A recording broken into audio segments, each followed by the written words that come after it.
How did 8 men rob an airport in just 180 seconds? You're about to find out. But before we start, subscribe for more such amazing stories. In July 2016, a Helvetic Airways jet landed at Brussels International Airport with a very valuable parcel of diamonds on board. The diamonds were estimated to be worth over $50 million. As soon as the plane touched down, the airport security was alerted to take necessary measures to safeguard the cargo. However, they had no idea what was about to unfold. 8 men wearing uniforms of the airport's handling agent had already infiltrated the cargo area of the airport under the guise of loading cargo. Their real objective was to intercept the diamonds before they could be taken off the plane. In just 3 minutes, they made off with the shipment, leaving authorities baffled. The question is, how did these men pull off this heist? And who were these men anyway?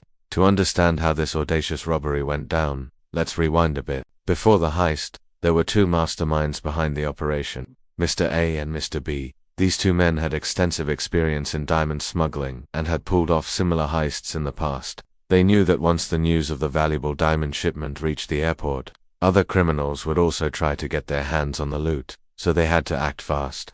Mr. A and Mr. B decided to assemble a team of 8 men, each with a specific role to play in the heist.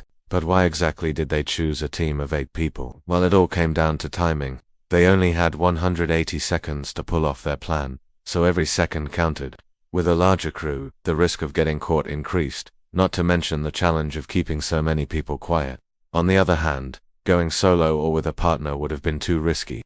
That's when they settled on a crew of 8, a number that maximized their chances of success without compromising speed and secrecy. After assembling their team, Mr. A and Mr. B got to work devising a foolproof plan. They knew they couldn't rely on brute force to get the diamonds out of the airport, so they had to think outside the box. After careful consideration, they decided to strike at the cargo bay. It was the most secure area of the airport, but also where the diamonds would be taken off the plane. But how could they possibly get into such a heavily guarded area? To answer that question, Mr. Ray sent some of his accomplices to case the airport, looking for any vulnerabilities in the security system. They discovered that the cargo door of the Helvetic Airways jet would remain open for a short period when the cargo was being loaded onto the aircraft. This gave them the opening they needed. When the jet arrived, Mr. A and Mr. B's accomplices wasted no time in infiltrating the cargo area. They moved quickly and quietly, staying out of sight until it was time to make their move. Meanwhile, Mr. A and Mr. B positioned themselves near the cargo door, ready to strike. As the clock ticked down, the cargo door was opened and the men inside the cargo bay went to work. The shipment containing the diamonds was brought out and placed on a nearby table. Time was of the essence. Mr. A and Mr. B's team had only 180 seconds to load the shipment onto their vehicle and drive it out of the airport undetected. Suddenly, one of the accomplices noticed a security guard approaching the area. He quickly alerted the others and they sprang into action. In a matter of seconds, they loaded the shipment onto the waiting vehicle and sped away from the scene. The security guard, none the wiser, walked up to the table where the diamonds were supposed to be and found it empty. As the men sped away from the airport, adrenaline pumping through their veins, they knew they had pulled off the impossible.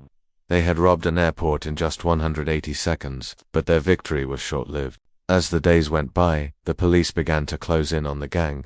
One by one, the accomplices were arrested and the diamonds were recovered.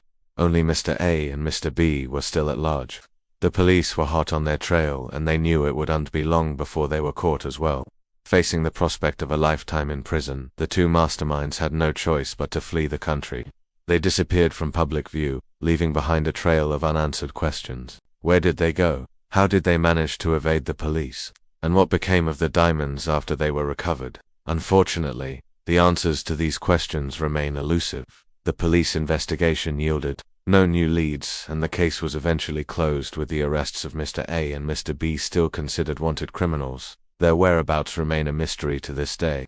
Some believe they fled to a foreign country where they can start a new life free from the clutches of the law. Others believe they are hiding in plain sight, living under false identities, always looking over their shoulders, never truly feeling safe. What's your opinion? Do you think Mr. A and Mr. B managed to escape justice, or will they be caught sooner or later? Share your thoughts in the comments below.